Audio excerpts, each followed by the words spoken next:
lettuce for the week of May 30th to June 4th. Here we go.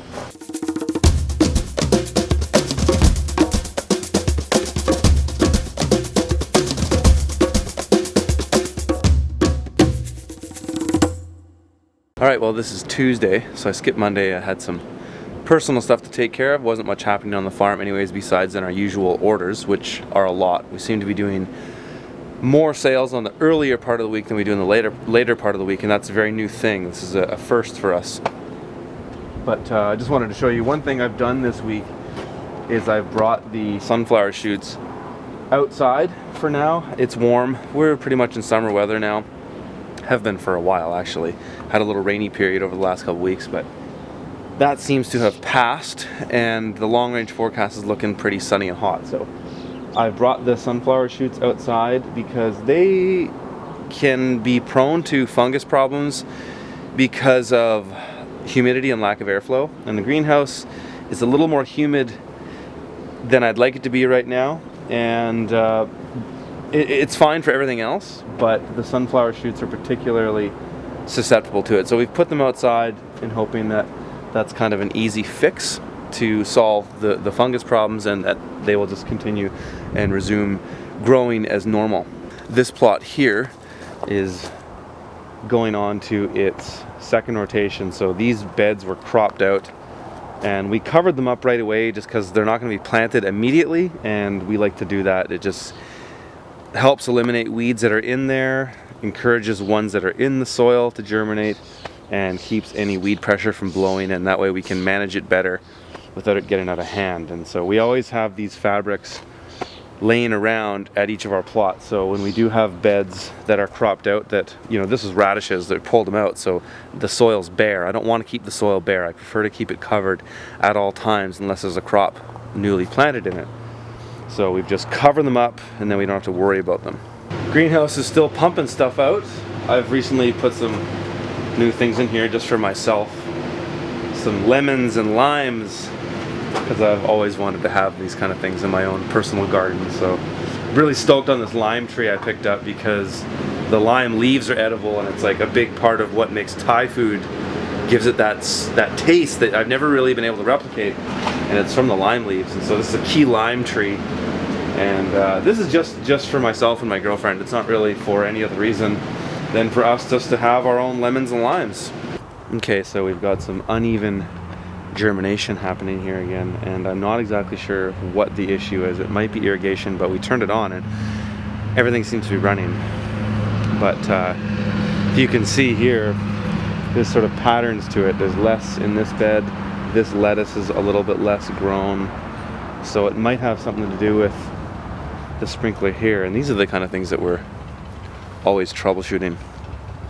Right now Mark is going to be cutting up this fabric. We're going to be putting down fabrics on all the footpaths at all of our plots now, and so I'll do another video on a little trick that we've developed to cutting these into strips. Pretty cool. Alright, so we just did a little tweaking with that irrigation, made some of those landscape fabric strips, and now we're gonna head back and we're done for the day. So that's Tuesday. Okay, it's Wednesday morning, and we're starting to do some harvesting for Friday and for our market. So we're going to crop out these 2 beds of lettuce now in this greenhouse. I believe it's going on their 4th cut, so we've made our money on those 2. Nice thing about pulling out this bed is it's now going to give us access to walk in here so we can tie and prune these tomatoes properly, because they haven't been recently and now they're getting a little too big. So I wouldn't be surprised if we got a 5th cut out of this. It's doing so well, and it's the regrowth is tasting good and looking good, but we've got enough in the field and in other places that we don't need it. So we're gonna cut it and cover it over so we can manage these tomatoes better. Big harvest of arugula this week as well. Going to be cropping out those 4 beds, and we also have arugula at other plots too. So there's a lot coming out of the field right now. Mark is out harvesting at another plot. He's getting some turnips, and I'm going to make some more soil mix so that we can make more soil blocks for our Salanova lettuce. We're starting to really ramp up our lettuce production because summer's coming. And when it's summer here, restaurants are buying a lot of greens because they open up their terraces or their patios and people are eating salads. So we're getting more into salad season now. All right, it's Thursday morning and most of our harvesting for the day is going to be done today. The only thing that we'll probably harvest tomorrow will be our sunflower shoots because they're not quite ready. They might need another day. But I'm gonna crop out all these pea shoots right now. Mark's in the greenhouse harvesting lettuce, and I'm going to harvest a bunch of arugula here. I often talk about in my videos how important it is to crop out and harvest things when they're ready. And so here's a scenario where I have probably more than I can sell right now. These 3 beds of arugula have to be harvested. If I don't harvest them now, they're going to get too long, and then the product when I harvest it isn't going to be as nice. So I harvested this one, part of it earlier in the week, the rest of it this morning. Now I'm going to harvest the rest of these 3. And you know what I'm thinking on that kind of thing is, if I have too much arugula, I've got a couple options. One, I can either put it in more of the salad mix. So say we didn't have enough lettuce and we wanted to make up the salad mix with some other stuff, we could do that. The other thing is I can make bigger bags at the market. So what I'm going to do this week is offer a $5 bag at 9 or 10 ounces, and maybe it'll be a 10-ounce bag this week to kind of push more volume that way.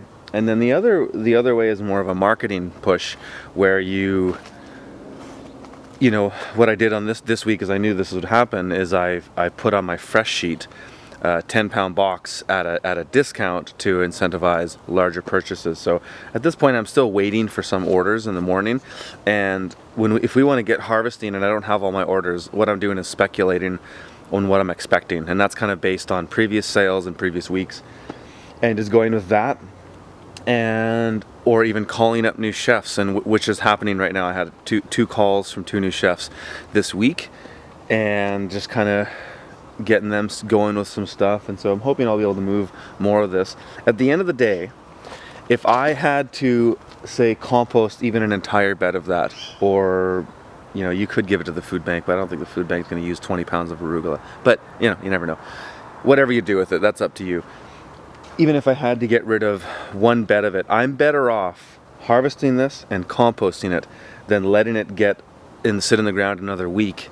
Then I have no option. At least this way, I get it out, then it comes back for a nice second cut, which will be available next week anyways. So you're better off, for the most part, just harvesting things when they're ready than letting them sit, get too long, and then not having anything to sell at all. I've been noticing recently that our sunflower shoots are just not quite where I want them to be by the end of the week. You know, today, hoping to harvest those sun shoots, can't really. I'm gonna harvest Friday, and the last couple weeks we've been getting a little bit less yield than we'd like.